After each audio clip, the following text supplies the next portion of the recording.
दोस्तों, कल मैंने प्रथम वर्ष और सेमेस्टर 1-2 की बात की थी।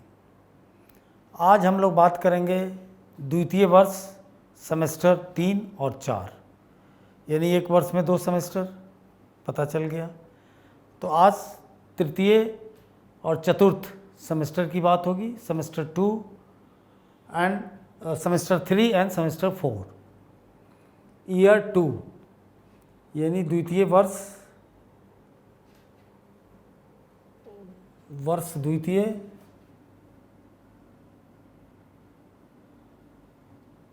और सेमेस्टर 2। जैसा कि आप जानते हैं कि फिर उसी 5 कोर्स के अंतर्गत पूरे सिलेबस को पिरोया गया है। पूरा सिलेबस 5 विषयों के अंदर एक रैक बना 5 विषयों का और उसके अंतर्गत डाला गया।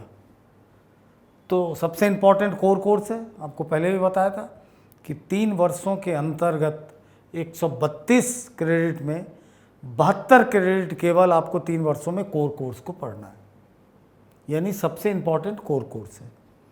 तो तृतीय सेमेस्टर के कोर कोर्स में एनीवन जो एक कोई विषय लेना है, उस विषय में आपने देखा कि संप्रेषण कौशल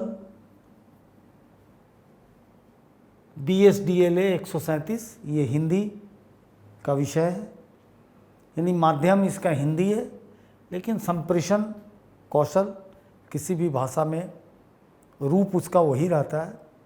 आप किसी चीज़ को कैसे संप्रेषित करते हैं, आप कैसे किसी चीज़ को प्रस्तुत करते हैं, आपके प्रस्तुतिकरण का ये मसला है, हिंदी भाषा संप्रेषण कौशल।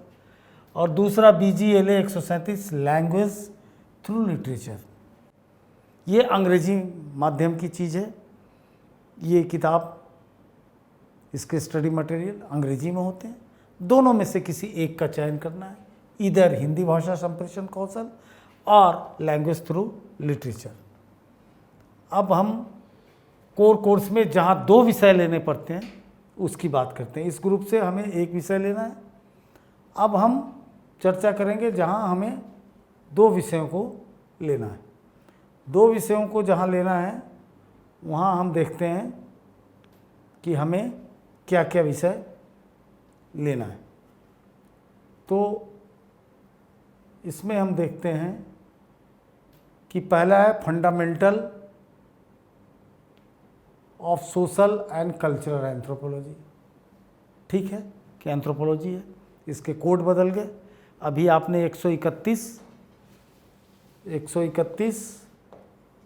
और 132 कोड को पढ़ा। अब क्या आ गया कि कोर कोर्सेज में अब आपके पास कोड आ गया 133। तो फिर एंथ्रोपोलॉजी का social cultural, principle of micro economics, history of India from 1206 to 1707, यानी 1206 से 1707 तक, यानी पूरा मध्यकालीन भारत आ गया। उत्तर मध्यकालीन भारत भी और पूर्व मध्यकालीन भारत भी। अगर आम बोलचाल की भाषा में अगर इस बात को रखा जाए तो आप दिल्ली सल्तनत और मुग़ल साम्राज्य, यानी औरंगजेब तक चीज़ों को आप समझ गए। इसके बाद मुग़ल साम्राज्य का पतन शुरू होता है, जो इसके बाद के कोर्स में इसकी चर्चा होगी। लेकिन दिल्ली सल्तनत यानी गौर वंश, गौरी द्वारा स्थापित दिल्ली सल्तनत यानी गुलाम वंश से लेकर मुग़ल के का आखिरी सबसे पावरफुल शासक आप औरंगजेब तक की चीज़ों को आपने देख लिया। उसी तरह से साइकोलॉजी में साइकोलॉजिकल डिसऑर्डर, उसके बाद आपने देखा कि कम्पिटिटिव गवर्नमेंट एंड पॉलिटिक्स, तुलनात्मक सरकार और राजनीति, administrative system eight union level, यानी संघीय पूरी प्रशासनिक व्यवस्था की आपको जानकारी इस सिलेबस के अंदर मिलती है, administrative system eight union level. Sociological theory यानी समाजशास्त्रीय सिद्धांत, ब्रिटिश लिटरेचर, ये अंग्रेजी की चीज़ आ गई, ब्रिटिश लिटरेचर पढ़ना है और इसमें दोनों चीज़ें हैं, ब्रिटिश पोइट्री भी है और प्रोज भी है ब्रिटिश लिटरेचर के अंदर। जबकि हिंदी में आधुनिक हिंदी कविता, अभी आपने मध्यकालीन कविता पढ़ी, अब द्वितीय वर्ष में आप आ गए हैं, सेकेंड सेमेस्टर 3 है, तो आपको आधुनिक हिंदी कविता, उसके बाद उर्दू में origin and development Urdu language, चूँकि इतिहास के साथ है, बेसिकली उर्दू की उत्पत्ति भी इसी ऐतिहासिक काल से शुरू होती है, तो origin and development of Urdu language, Sanskrit नाटक, मैथमेटिक्स में रियल एनालिसिस और एजुकेशन में curriculum, teaching, learning and assessment और फिलॉसफी में लॉजिक। फिर जैसे आपने पहले सेमेस्टर में, द्वितीय सेमेस्टर में, यानी प्रथम वर्ष में जो स्ट्रेटजी रखी सब्जेक्ट चयन का कि जिसका आज भी मूल्य हो, आज भी आपकी रुचि बनी रहे, आज भी आप अच्छा नंबर पाएं और कल भी जिसका महत्व बना रहे, यानी कंपटीशन के लिए भी ये बेहतरीन विकल्प है। शायद इग्नू के इतने लोकप्रिय होने का एक कारण बिहार में, पूर्वी उत्तर प्रदेश में सत्र का विलंब है।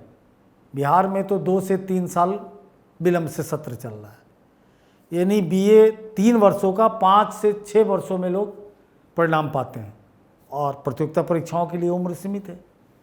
तो बहुत बड़ी एक गंभीर संकट है बिहार के बच्चों के सामने, इसलिए उनके लिए बेहतरीन विकल्प है कि 3 साल के अंदर एक गारंटेड है कि आप ग्रेजुएट हो जाते हैं और साथ साथ अगर थोड़ा लॉजिक से, थोड़े हमारे अनुभव से अगर आप सब्जेक्ट का चयन करते हैं तो प्रतियोगिता परीक्षा की आधी समस्याओं का समाधान यहाँ हो जाता है। अगर गंभीर सब्जेक्ट के चयन के बाद आप गंभीरता से उसका अध्ययन करते हैं तो आपकी आधी समस्याएं यहाँ समाप्त हो जाती है। चूँकि बहुत मनोयोग से पढ़ेंगे, पृष्ठभूमि के सब्जेक्ट का विस्तार होगा और वो आपको फिर बहुत आगे ले जाएगा। फिर हम देख रहे हैं डिसिप्लिन स्पेसिफिक इलेक्टिव में हमें कुछ भी नहीं पढ़ना है तृतीय सेमेस्टर में भी। फिर आगे हम देख रहे हैं एबिलिटी इन्हेंसमेंट कोर्स में, इसमें भी हमको तृतीय सेमेस्टर में कुछ भी नहीं पढ़ना है। फिर अब हम आ रहे हैं स्किल इन्हेंसमेंट कोर्स की ओर। तो स्किल इन्हेंसमेंट कोर्स में पहली बार आपको 3rd सेमेस्टर में जाके चीज़ों को देखना है स्किल इन्हेंसमेंट कोर्स के अंदर कि अब जैसे टूरिज़्म एंथ्रोपोलॉजी कमाल का विषय है, बहुत सारे विश्वविद्यालयों में नहीं पढ़ाया जाता है ग्रेजुएशन लेवल पे टूरिज़्म एंथ्रोपोलॉजी। इससे जनरल स्टडी से लेकर हर चीज़ आप मजबूत करते हैं किसी भी कंपटीशन के लिए। जो भी ग्रेजुएशन लेवल के कंपटीशन हैं, एसएससी के हैं, बैंक के हैं, कहीं भी कुछ भी, कॉरपोरेट सेक्टर के हैं, मैनेजमेंट के, किसी भी कंपटीशन के जीके का जो वेरिएशन रेंज जो बदलता जा रहा है और जीके के टॉपिक जो किताबों से बाहर निकल के घूम रहे हैं, वो जिन अब कुछ पन्नों के जीके और जीएस की किताबों से जीके का समाधान नहीं होता। ठीक है, ट्रेडिशनल बातें, इतिहास के प्रश्न मिल जाएंगे, कुछ हद तक इकोनॉमिक्स के भी मिल जाते हैं, पॉलिटी के थोड़े बहुत मिल जाते हैं, लेकिन मुकम्मल जीएस की तैयारी के लिए देखिए क्या शानदार है कि टूरिज्म एंथ्रोपोलॉजी बहुत ही खूबसूरत सब्जेक्ट है। डेवलपिंग इमोशनल कॉम्पिटेंस, क्या कमाल का है। आज जो समाज की जो सबसे बड़ी समस्या है कि व्यक्तित्व का खंडन, मतलब सही दिशा में चलने के लिए बड़ी ऊर्जा चाहिए, लंबे समय तक धैर्य बनाने के लिए बहुत ऊर्जा चाहिए, अच्छा करने के लिए, और ये सारे हथियार हैं स्किल इन्हेंसमेंट। ये बहुत बड़ा स्किल है आपके अंदर कि अपने इमोशन को, किसी चीज़ के लिए अपनी भावना को इतना योग्य बनाएं कि आप उस मंजिल तक पहुंच जाएं। और हर जीवन के हर मोड़ पे ये चारों सब्जेक्ट आपको मदद करने जा रहे हैं, जिसमें से एक लेना है अपनी रुचि से ले। अब एंथ्रो आप पढ़ते आ रहे हैं तो एंथ्रोपोलॉजी ले लीजिए, टूरिज्म एंथ्रोपोलॉजी। आपको साइकोलॉजी फिलॉसफी में रुचि है तो डेवलपिंग इमोशनल कॉम्पिटेंस। वैसे भी कंपटीशन के लिए भी लेना है तो इमोशनल कॉम्पिटेंस। सिविल सर्विस के भी एथिक्स में एक बहुत बड़ी इसकी भूमिका है इमोशनल कॉम्पिटेंस की। Writing and study skill, how to write, how to study, कैसे पढ़ें, कैसे चीज़ें बार बार पढ़ने के बाद मुझे याद रहे, रिप्रोड्यूस कर सके, परीक्षा में कैसे उसको लिख सके, और कैसे हम अपनी राइटिंग को सुधार सके। इसके लिए बड़े ढेर सारे कोर्स चलते हैं, लेकिन आप इस कोर्स के माध्यम से इग्नू के बहुत खूबसूरत कर सकते हैं। अनुवाद सिद्धांत और प्रविधि यानी टेक्नोलॉजी, अनुवाद की थ्योरी एंड टेक्नोलॉजी, जो अलग से बच्चों को करना पड़ता था कि किसी को अनुवाद में रुचि है तो डिप्लोमा सर्टिफिकेट क्या कर रहा है, आपको यहाँ पे ये सारा मौका दिया जा रहा है। उसके बाद फिलॉसफी में फिलोसफिकल सब्जेक्ट कह लीजिए, सब जगह इमोशनल इंटेलिजेंस, क्या मार्वेलस सब्जेक्ट है जो आपको सब जगह काम आने जा रहा है।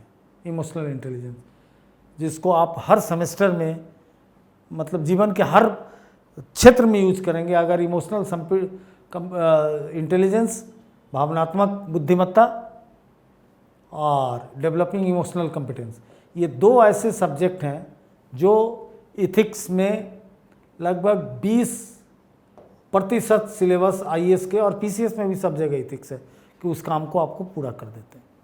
मतलब 1 से 1.5 से 2 क्वेश्चन तक आपको इससे आते हैं और बहुत ही रुचिकर विषय है, बहुत ही बढ़िया है। जब हम इमोशनल इंटेलिजेंस पे पढ़ाएंगे और डेवलपिंग इमोशनल कॉम्पिटेंस दोनों को क्लब करके, तो आपको बहुत मज़ा आएगा कि क्या मज़ेदार ये सब्जेक्ट है और क्या इसका सिलेक्शन है।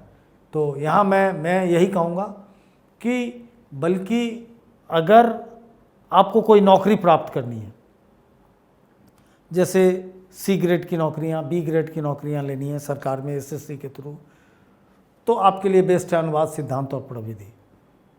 बेहतरीन है, आपको बहुत मदद करेगा।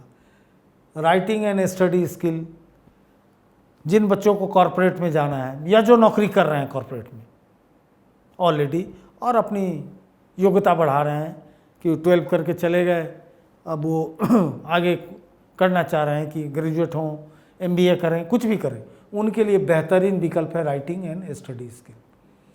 जो बच्चे टूरिज़्म सेक्टर में जाना चाहते हैं तो इग्नू का अपने आप में एक कोर्स है बैचलर इन टूरिज़्म। लेकिन अगर आप टूरिज़्म में जाना चाह रहे हैं और हिस्ट्री और टूरिज़्म एंथ्रोपोलॉजी जैसे सब्जेक्ट का ज्ञान है, तो आप बैचलर इन टूरिज़्म से कहीं भी कम ज्ञान नहीं रखेंगे, तो एक बेहतरीन विकल्प है। और अगर सिविल सर्विस देना है, PCS देना है, IAS देना है, तो डेवलपिंग इमोशनल कॉम्पिटेंस और इमोशनल इंटेलिजेंस आपके लिए एक बेहतरीन विकल्प है। अब हम बात करते हैं आगे जेनरिक इलेक्टिव जो नहीं है, यानी अभी तक आपको जेनरिक और इंटरडिसिप्लिनरी इलेक्टिव नहीं पढ़ना है, ठीक है। यानी 1.5 साल में आपको कोर कोर्स के अलावा जो मज़ेदार चीज़ पढ़ना को मिला वो स्किल डेवलपमेंट का मिला। जय Hind. Contact email straightforwardclasses@gmail.com. Phone number 90130111749. WhatsApp 8800740094.